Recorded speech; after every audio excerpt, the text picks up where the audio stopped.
नमस्कार दोस्तों, आप लोगों के सामने जो है इतिहास के अंतर्गत जो है अलाउद्दीन खिलजी आज पढ़ाऊंगा। इससे पहले जलालुद्दीन खिलजी पढ़ाया था, अलाउद्दीन के अब कुछ पार्ट में पढ़ा दिया हूं।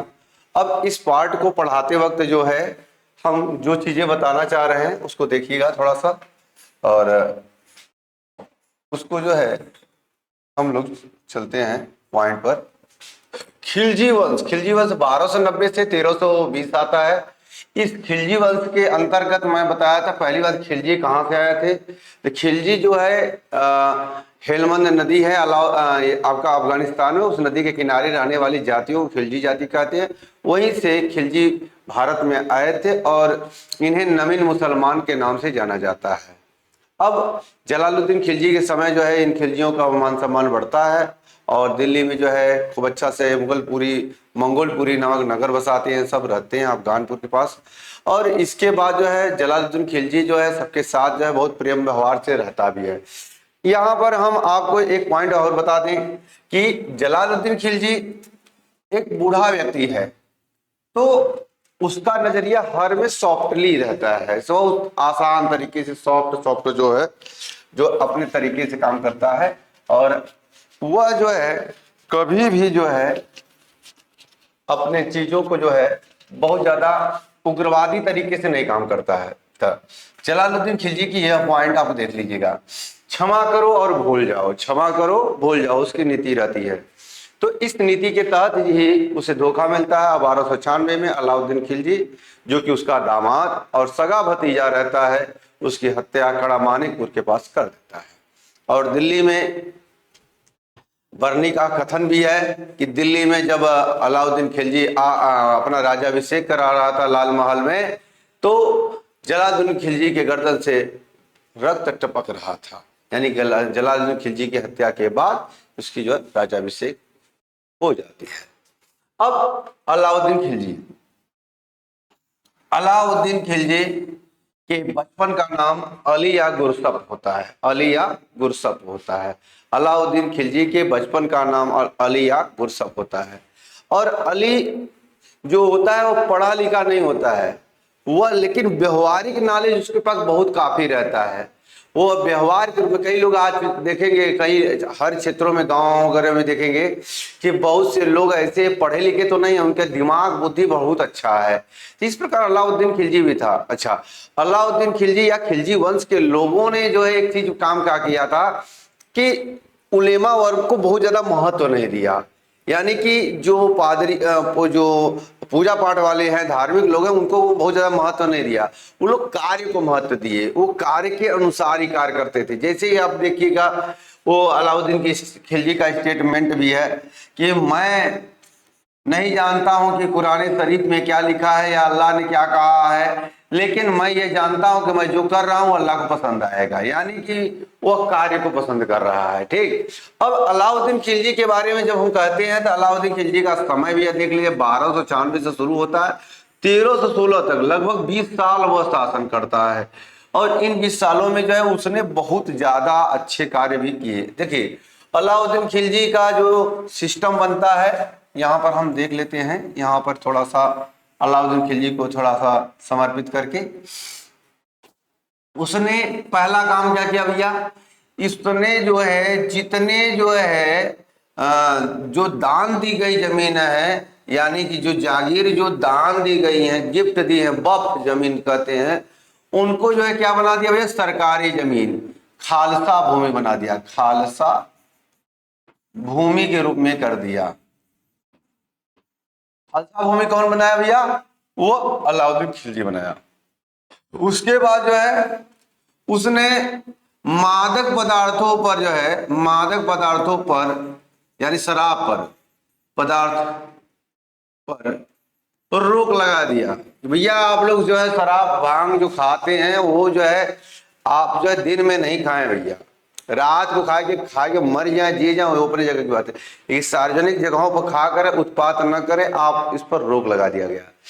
तीसरी बात देखा जाए, इसने क्या किया भैया कि जो अमीर होते थे तो अमीर को अमीर से मिलने पर प्रतिबंध था, और वैवाहिक संबंध पर, वैवाहिक संबंध यानी अमीर अमीर के बीच में जो है, अमीरों में जो है वैवाहिक संबंध पर रोक लगा दिया था।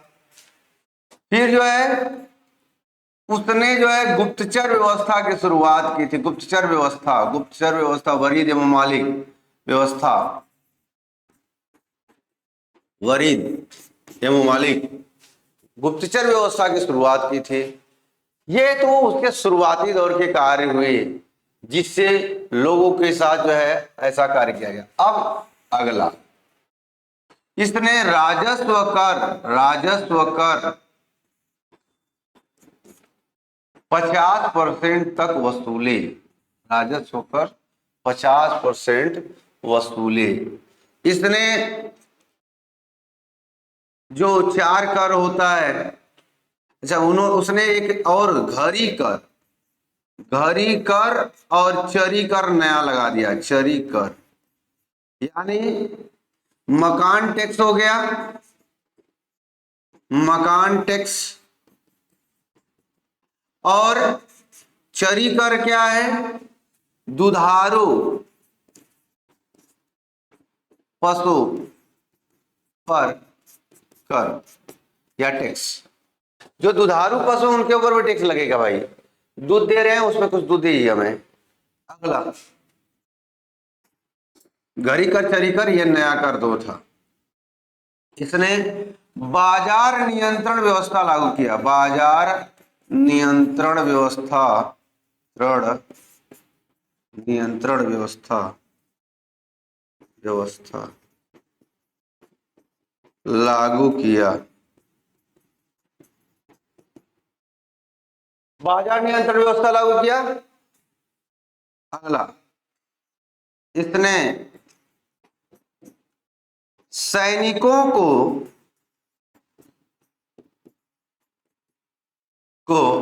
नगद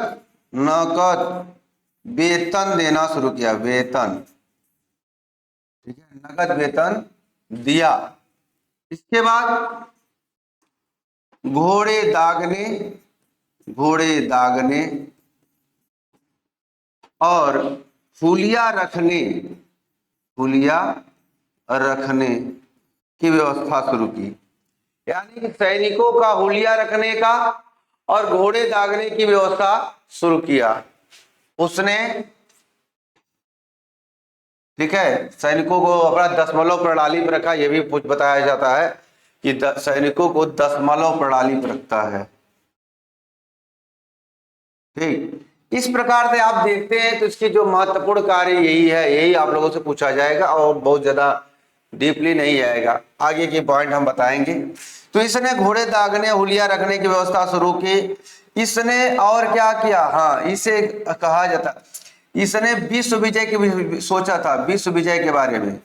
विश्व विजय, अच्छा विश्व विजय नहीं किया तो इसने एक उपाधि धारण की और वो उपाधि था सिकंदर सानी। सिकंदर ए सानी, ठीक है, सिकंदर ए सानी की उपाधि धारण किया। किसका उपाधि धारण किया बेटा? सिकंदर ए सानी की उपाधि धारण किया। अब देखिए, इतना जो बताया हूं ये सब के सब अलाउद्दीन खिलजी के बारे में बता रहा हूं। विश्व विजेता का या सिकंदर ए सानी की उपाधि धारण करता है। अब यहां से हम आगे बढ़ते हैं, अलाउद्दीन खिलजी के बारे में ही जानेंगे। फिर नेक्स्ट बिंदु पर अलाउद्दीन खिलजी के विजय अभियान। अलाउद्दीन खिलजी के विजय अभियान को 2 भागों में बांटा जाता है। पहला जो है आप जो है उत्तर भारत का अभियान, दूसरा दक्षिण भारत का अभियान। तो पहले हम आ जाएं उत्तर भारत के अभियान में।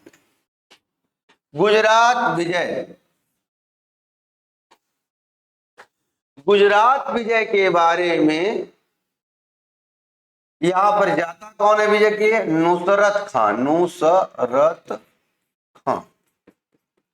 नुसरत खान नामक सेना नायक जाता है गुजरात विजय के लिए और वह वहां पर विजय प्राप्त करता है।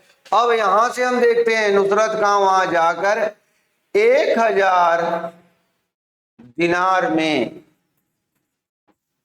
कितना? 1000 दिनार में एक हिजड़ा लेता है, उसका नाम होता है मलिक काफूर। मलिक काफूर, मलिक काफूर, ये गुजरात अभियान से लेता है। नुसरत कहाँ 1000 दिनार में नुसरत मलिक काफूर को लेता है। ये चीजें आप नोट कर लीजिएगा कि 1000 दिनारी के नाम से कौन जाना जाता है? मलिक काफूर जाना जाता है। मलिक काफूर को क्या कहते हैं? 1000 दिनारी कहते हैं। मलिक काफूर कौन था? एक ट्रांसजेंडर था, हिजड़ा था। मलिक काफूर जो है जब गिफ्ट के रूप में अलाउद्दीन खिलजी के पास गया, अलाउद्दीन खिलजी इससे बहुत ही प्रभावित हुआ, बहुत खुश हुआ, क्योंकि मलिक काफूर देखने में लड़कियों से भी खूबसूरत मासूम लगता था और ताकत में जो है लड़कों से भी अधिक शक्तिशाली था। उसकी फरारी देखकर, उसके जो है क्वालिटी देखकर वह बहुत खुश हुआ अलाउद्दीन खिलजी। अब अलाउद्दीन खिलजी की इन व्यवहार से देखिए मलिक काफूर के भौकाल टाइट होने वाले हैं, भौकाल और बनने वाले हैं। यहां से देखते हैं गुजरात अभियान में यह होता राजा करण सिंह। राजा करण सिंह की कहानी मैं बताऊंगा। राजा करण सिंह, राजा करण सिंह की पत्नी का नाम कमला देवी। क्या थी पत्नी? पत्नी का नाम कमला देवी, पुत्री का नाम देवल देवी।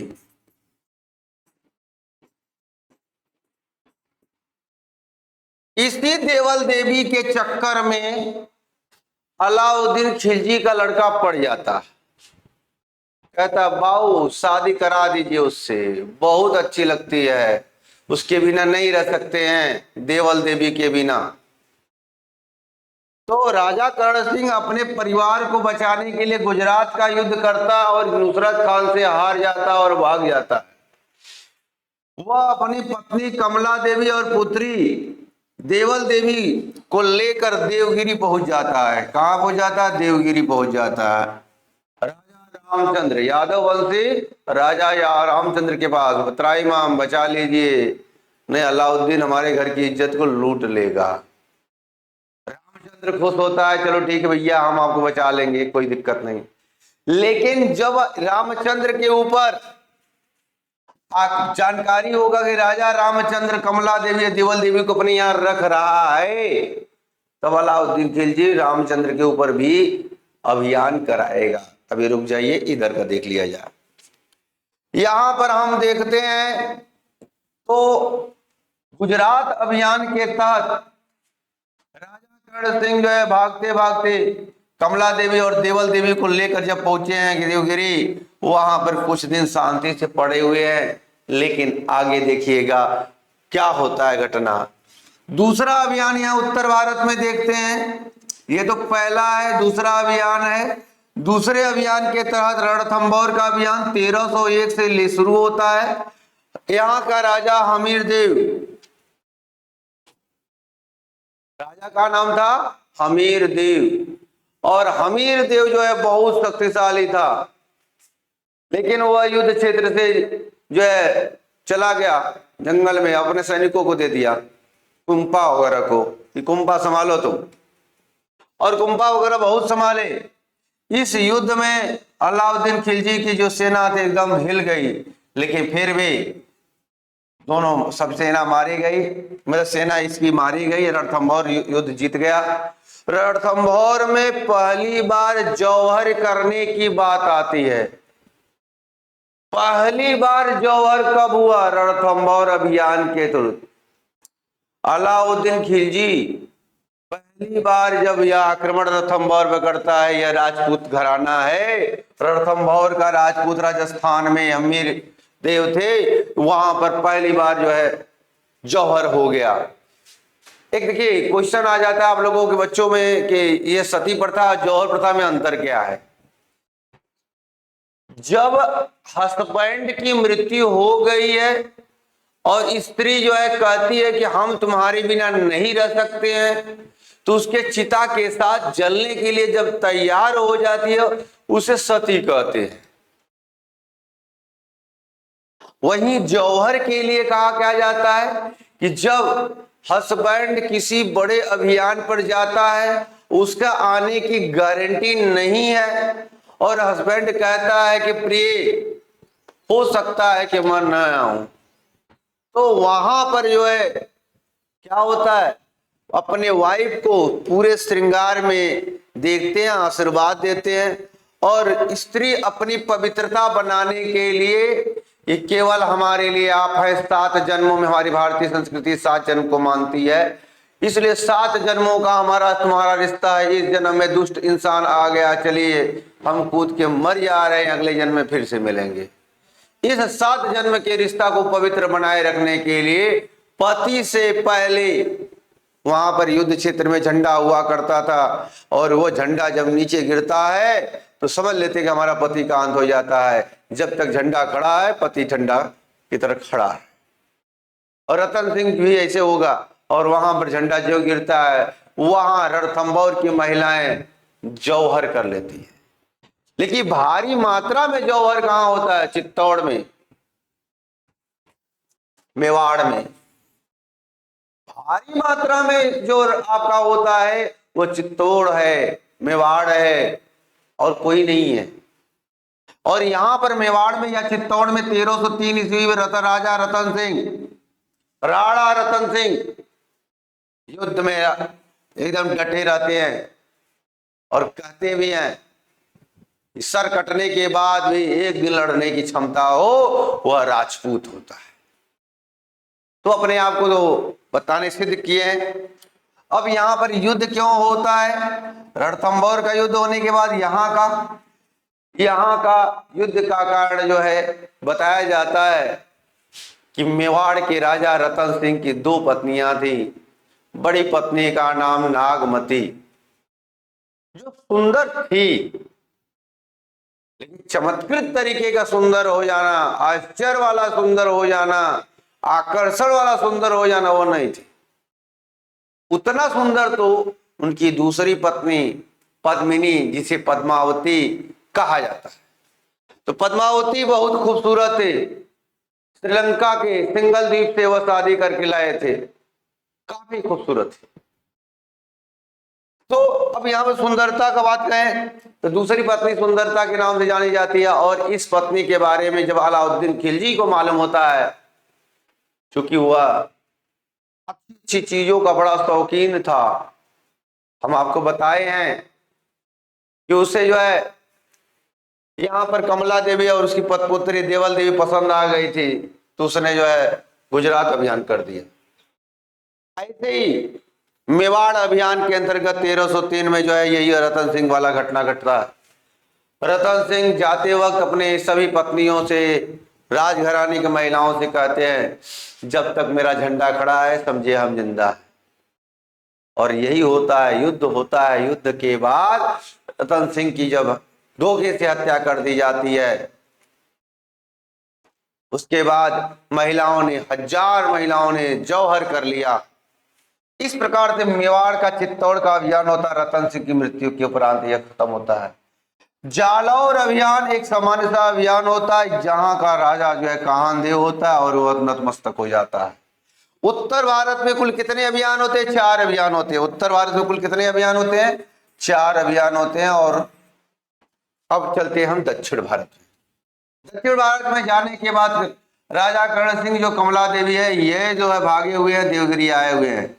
अब देखिए देवगिरी आ गए। देवगिरी के राजा रामचंद्र, देवगिरी के राजा रामचंद्र। और 1307 से 1308 में यह शासन करता है। 1307 से 1308 में। अब 1307 से 1308 की स्थिति क्या है यह देख लीजिए। यह राजा रामचंद्र के युद्ध का कारण कमला देवी और देवल देवी राजा कर्ण सिंह के आने के कारण। अलाउद्दीन खिलजी कहता भी है कि आप कमला देवी और देवल देवी को सौंप दीजिए, हम छोड़ देंगे। तो उसने कहा हम यदुवंशी लोग ऐसे छोड़ने वाले नहीं हैं, जान चला जाएगा। लेकिन युद्ध पड़ता है तो सब कुछ भुला जाता है, अंत में वही नतमस्तक हो जाता है। और राजा रामचंद्र कहता है कि भैया नहीं, ठीक है, नहीं। यहां से जो है कहानी खत्म होता है और यहां से जो है कंप्लीट होता है। राय रायन की उपाधि लेकर आ जाते हैं।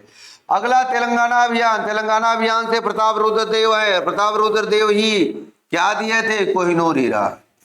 कोहिनूर हीरा, कोहिनूर हीरा कौन दिया? तेलंगाना अभियान वाला। तेलंगाना अभियान वाला कोहिनूर हीरा देता है। ठीक है बेटा। कब होता है तेलंगाना अभियान? 1309 से 1310 प्रताप रुद्र देव रहते हैं और कोहिनूर हीरा देते हैं।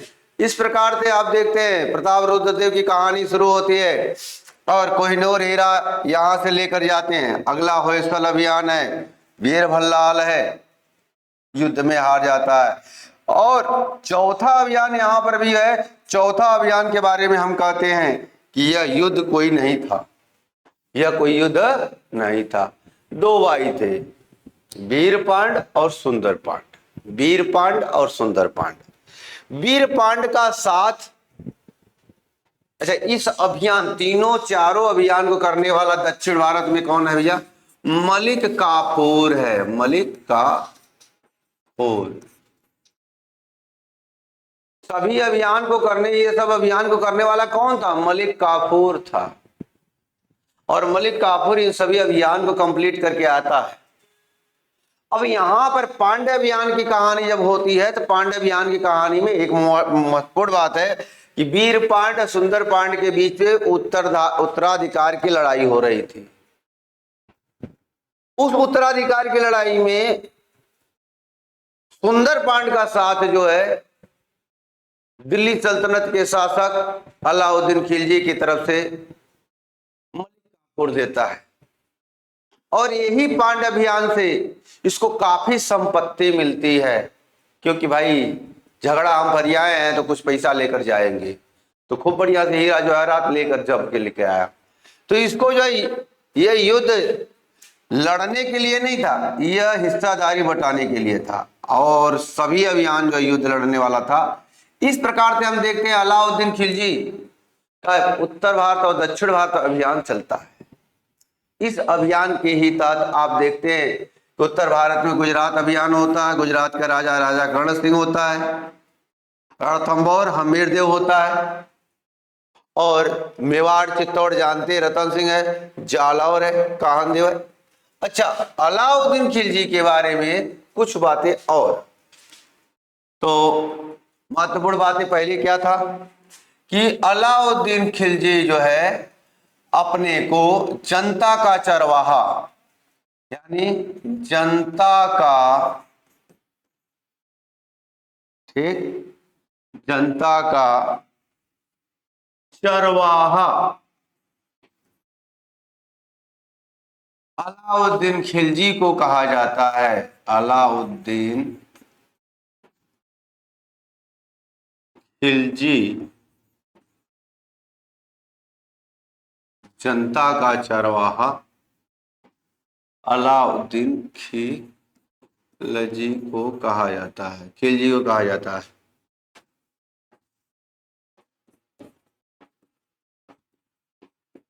एक पॉइंट, सिकंदर ए सानी, सिकंदर ए सानी या सिकंदर द्वितीय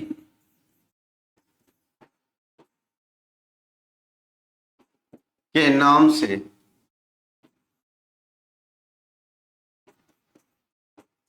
अलाउद्दीन को जाना जाता है।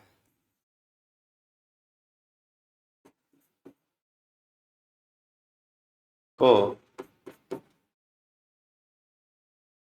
जाना जाता। अगला, अलाउद्दीन खिलजी जो शासक था वह टैक्स लेने में जो है, जैसे जजिया,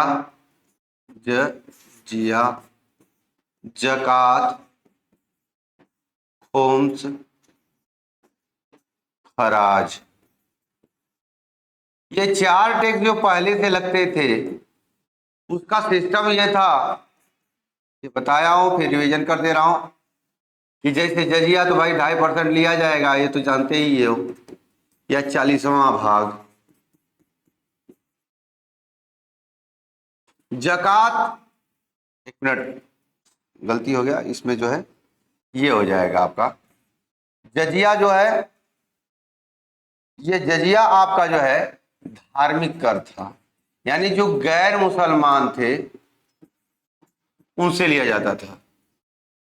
और ये जो जकात जो है मुसलमानों से लिया जाने वाला 2.5% कर अब यहां पर खून से जो है लूट का धन होता था, यहां पर जो है 80 समंदे 20 हो गया, यानी 80% राजा लेगा, 20% सैनिक लेगा।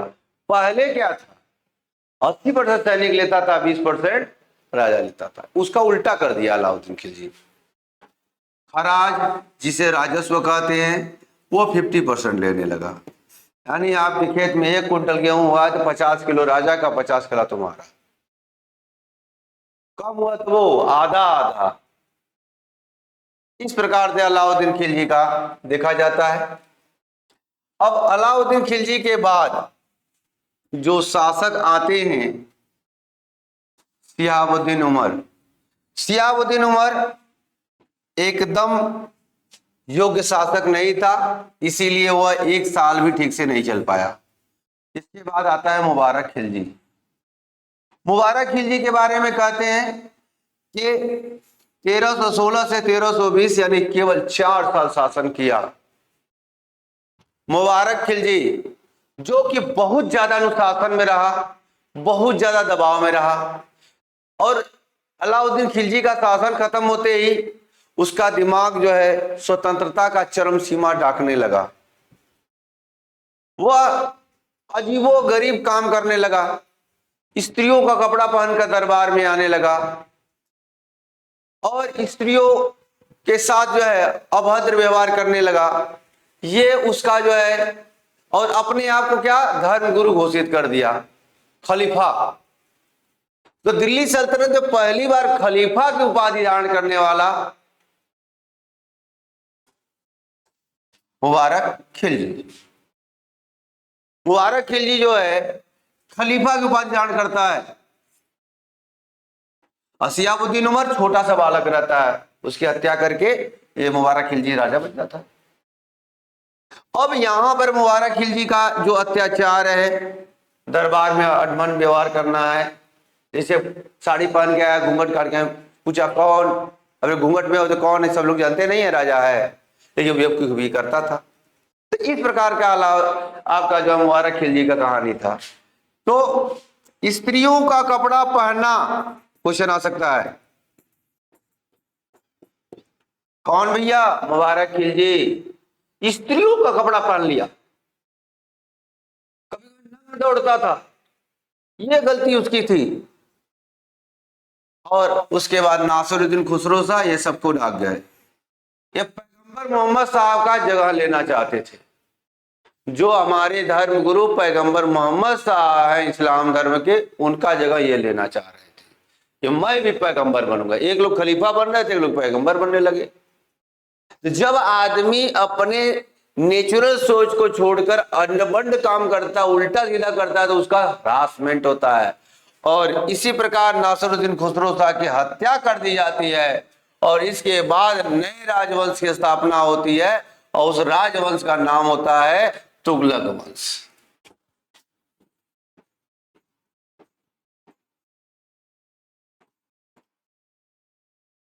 तुगलक वंश, गयासुद्दीन तुगलक, वो कहता है कि धर्म को एकदम भ्रष्ट कर रहा है, इस्लाम धर्म का तहस-नहस कर रहा है। जैसे कुल वंश के अच्छे हैं, धर्म का अच्छा पालन कर रहे हैं, और आप धर्म का एकदम उल्टा सीधा व्याख्या करें, उल्टा सीधा व्यवहार करें तो गलत हो जाएगा। तो वही चीज हुआ। अब आप देखेंगे 1320 से ये कहानी शुरू होगा 1325 तक, इसका नहीं 1320 से तो 1325 तक गयासुद्दीन तुगलक का ही रहेगा ना। तुगलक वंश में पहला राजा जो होगा आपका गयासुद्दीन तुगलक। गयासुद्दीन तुगलक का उत्तराधिकारी कौन होगा, मोहम्मद बिन तुगलक।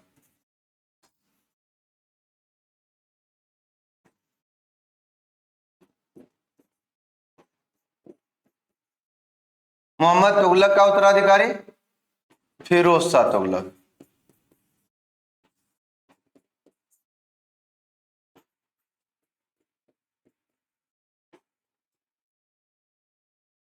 गयासुद्दीन तुगलक बहुत ज्यादा इंपॉर्टेंट काम नहीं करता।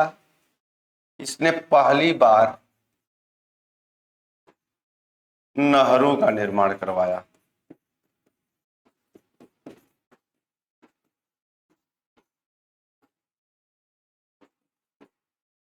बस पहली बार नहरों का निर्माण करवाया, ये में है बहुत महत्वपूर्ण इंपॉर्टेंट क्वेश्चन उसका। इसने स्वर्ग दुआरी का निर्माण किया है,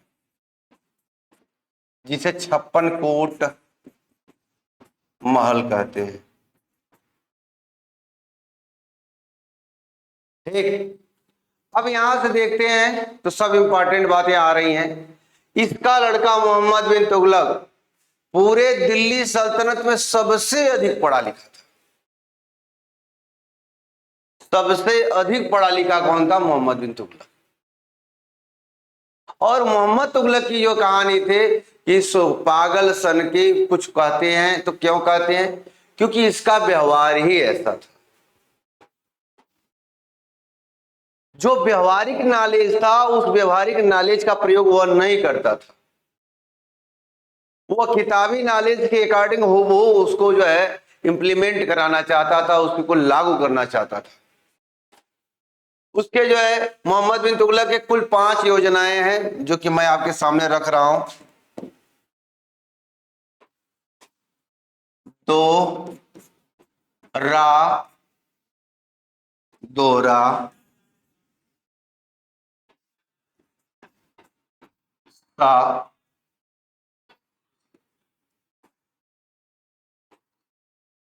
सा हु, ये 5 योजना है। इन 5 योजनाओं को मैं बताना चाह रहा हूं, इसको सुनिए थोड़ा सा। दो का मतलब क्या है? दोआब में कर वृद्धि। दोआब क्या होता है? दो नदियों के बीच के क्षेत्र को दोआब कहते हैं। गंगा और यमुना के बीच के क्षेत्र जो होंगे वो दोआब क्षेत्र बोले जाएंगे। तो दो नदियों के बीच के क्षेत्र में दोआब में कर वृद्धि कर दिया।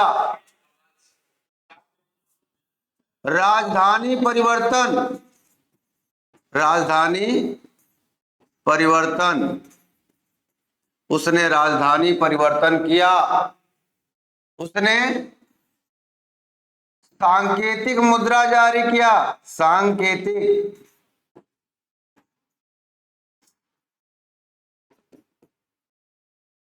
चांदी के सिक्का बराबर तांबे का सिक्का, चांदी के सिक्का बराबर तांबे का सिक्का। खुरासान अभियान, खुरासान मध्य एशिया में क्षेत्र है, और वहां पर जो है अभियान करके एक जो है मध्य एशियाई माहौल बनाना चाह रहा था। अंतिम में अफगानिस्तान का कराची अभियान, कराची अभियान। इन चारों अभियान, 5 अभियान में यह सक्सेस नहीं रहा। सक्सेस न रहने के पीछे क्या कारण था?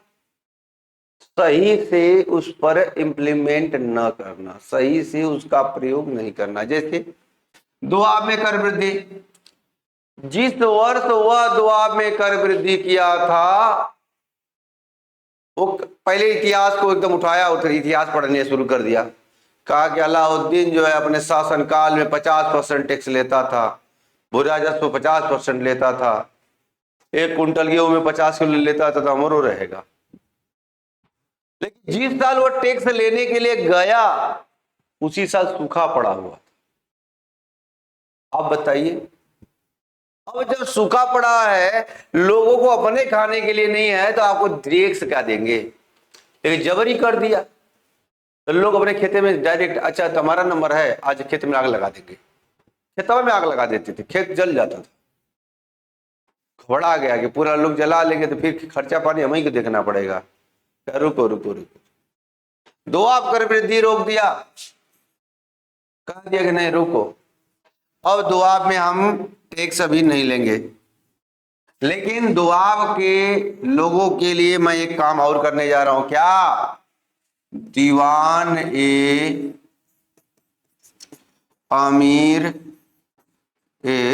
अमीर कोही, यानी इस डिपार्टमेंट को, यानी कृषि विभाग की स्थापना कर रहा हूं। आप लोग जो है सौंदर्य ले लीजिएगा, तकावी रेड कर्जा लीजिएगा, अपना खेती बढ़िया से करिएगा तब दीजिएगा। तो दुआ में कर वृद्धि के साथ ही उसने क्या किया भैया, दीवान कोही नामक संस्था चला दिया, जो कि कृषि विभाग से किसानों के लाभ के लिए। दीवान कोही नामक संस्था किसने बनाया? मोहम्मद बिन तुगलक। अब राजधानी परिवर्तन, देखिए राजधानी परिवर्तन के लिए देखिए कुछ विद्वानों का अलग अलग मत है अपना। जो दिल्ली में रहता था तो कुछ विद्वान कहते हैं कि उसको बीचों बीच जो है देवगिरी लग रहा था, देवगिरी को दौलताबाद नाम रख दिया। कुछ विद्वान कहते थे दिल्ली के लोग उसको डिस्टर्ब कर देते थे। जैसे क्लास में जो है कोई टीचर पढ़ा रहा है, बच्चे सपोर्टिंग में हैं, तो सैकड़ों बच्चे शांति से पढ़ लेंगे, और बच्चे सपोर्टिंग में नहीं है तो जब जब बोर्ड के तरफ टीचर घूमेगा तब तक बच्चे हंसेंगे, और जब टीचर बच्चों की तरफ करेगा बच्चे शांत रहेंगे, तो क्लास सही से चलेगा? कभी नहीं चलेगा। इसी तरह से ये जो है राजधानी परिवर्तन दिल्ली वासियों को सबक सिखाने के लिए था, और ये सबक सिखाने के चक्कर में जो है वो दिल्ली से दौलताबाद लिया गया। भाई उसमें बुढ़वा थे, बहुत से प्रेग्नेंट औरतें थे, कुत्ते बिल्ले थे। वहां पर एक लेखक लिखता है कि बिल्लियां भी डर के मारे, कुत्ते भी डर के मारे अलाउद्दीन मोहम्मद तुगलक के साथ चल दिए दौलताबाद, हम रुके रहेंगे तो हमको भी फांसी दे देगा। इस प्रकार से अगला तीसरा अभियान देखते हैं उसका, सांकेतिक मुद्रा वाला। पूरे क्षेत्र में चीन हाल ही में जो है सांकेतिक मुद्रा जारी किया था चीन, और वहां पर सक्सेस भी हुआ था, तो ये सोचा कि हम भी भारत में लागू करेंगे, और लागू करने के चक्कर में तांबे का सिक्का बराबर चांदी का सिक्का गढ़ दिया। बर्नी कहता है कि प्रत्येक हिंदू परिवार में टकसाल खुल गए। टकसाल कौन होता है? टकसाल क्या होता है? जहां सिक्के बनाए जाते हैं, यानी प्रत्येक हिंदू परिवार में टकसाल खुल गया, यानी प्रत्येक हिंदू परिवार टकसाल चलाने लगा, यानी सिक्का बनाने लगा। सब करे तांबा मिल जाता था, रात भर काट पीट करके जो है सिक्का बना के सवेरे तैयार। सोनार जी लाता, इतना ला 4 किलो सोना लगता था। अब वो लोग घबरा जाते थे, अरे इतना नहीं हम दे पाएंगे भाई, क्या राजा का आदेश है समझ लेना। तो लोग करते थे, और सब लोग 2-4 बोरा उठाए के दिल्ली दरबार में ले जाकर फेंकने लगे। ट्रकों का माल आ गया, तांबे का सिक्का 1 ट्रक। रुक जाओ भैया, ई का कहे कि महाराज जब से कहे हैं कि चांदी बराबर तांबा, तो सब लोग तांबा का चांदी बना रहे हैं, चांदी काट रहे हैं। अब कहावत में गाँव में कहावत चांदी काटत हुआ, यानी संपत्ति प्राप्त करना। तो ये लोग करते थे, ठीक है। तो यह सांकेतिक मुद्रा हो गया। खुरासान अभियान के बारे में मैं बता भी दिया हूं कि खुरासान अभियान एक मध्य एशिया का तैमैत्री संबंध था तर्मासरीन और अन्य लोगों से, और इसमें तर्मासरीन का हार हो जाता है, और जहां जिसको जैसे बनाना होता है वैसे बना देते हैं। क्योंकि 1.5 लाख नहीं 3.5 लाख सैनिकों को 1.5 साल का अग्रिम वेतन दे देता है, एडवांस पेमेंट करता है, बीच में की का नहीं होना चाहिए, हम एडवांस पेमेंट दे रहे हैं। जिस कार्य के लिए पेमेंट दे रहे थे वो काम आसानी से हो गया बिना कम मेहनत का, उसका पैसा बेकार गया। इसलिए कराची अभियान में 10,000 सैनिक भेज दिया, जाओ युद्ध करो, कराची के जो डकैतों को मारो। और बाहुबली में जो नानी आया था ना बर्फा वाला, उसमें सब डूब गए, बर्फों में हेरा गए। वो वाला कराची में अभियान आ गया, हानि आ गया, सब कोई मर गया वहां पर। 8-10 बचे, कहे महाराज हमें 10 लोग बचे, मर गए। क्या भैया काउंटिंग गड़बड़ाए नहीं, इसको 10 का सर कलम कर दीजिए, मतलब काउंटिंग ना गड़बड़ाए इसलिए सर कलम कर दिया। और इस प्रकार से कराची अभियान भी उसका सक्सेस नहीं रहा। तो मोहम्मद तुगलक को देखेंगे तो ऐसा है, अब मोहम्मद तुगलक अपने बाऊ के लिए जो है गयासुद्दीन के लिए लकड़ी का माल बनवाया था, और इतना टेक्निकल तरीके से कि जहां जगह जगह पर जो है केला का पत्ता लटकाया था, जहां से उसका दुर्घटना करना था वहां पर ज्यादा केला पत्ता लटका दिया। उसके बाऊ हाथी पर चढ़ते हुए बहुत बढ़िया आए। अब केला का पत्ता देखते ही जो बढ़िया वाला केला था उसको लपेट के खींचा, पूरा बम्बू गिर गिर के छत पर सर पर बाऊ के जाने ले लिया, लगा रोने, बाऊ मर गए। अरे जान से मारे हो तो मरेंगे नहीं। और उसके बाद जो है अपना राज्याभिषेक करवा लिया, उसको कोनो दोष नहीं लगा। इस प्रकार मोहम्मद तुगलक बुद्धिमान के काम किया। उसके शासनकाल में मोरक्को यात्री इब्न बतूता आया था, उसकी पुस्तक का नाम रेहला, क्या रेहला, इब्न बतूता की पुस्तक पूछता है, इब्न बतूता रेहला। अब यह आया तो इसको जो पहले काजी के पद पर बैठा दिया, न्यायाधीश के। अरे तुम्हारा चेहरा कितना चमक रहा है यार, तुम तो न्यायाधीश लग रहे हो। कुछ दिन बाद कह रहा है कि तुम कैसे झुसाए लगते हो, लगता है तुम यात्रा करते हो, यात्री टाइप के लगते हो। तुमको कौन बैठाया है? क्या महाराज आप बैठाया ना, गलती कर दिए, तुम जाओ चीन घूम फिर के आओ। अभी इब्न बतूता को चीन भेज दिया, भारत से अपना राजदूत बनाकर भेज दिया कि तुम घूमने फिरने वाले इंसान बैठा के रखेंगे, तुम्हारा दिमाग खराब हो जाएगा।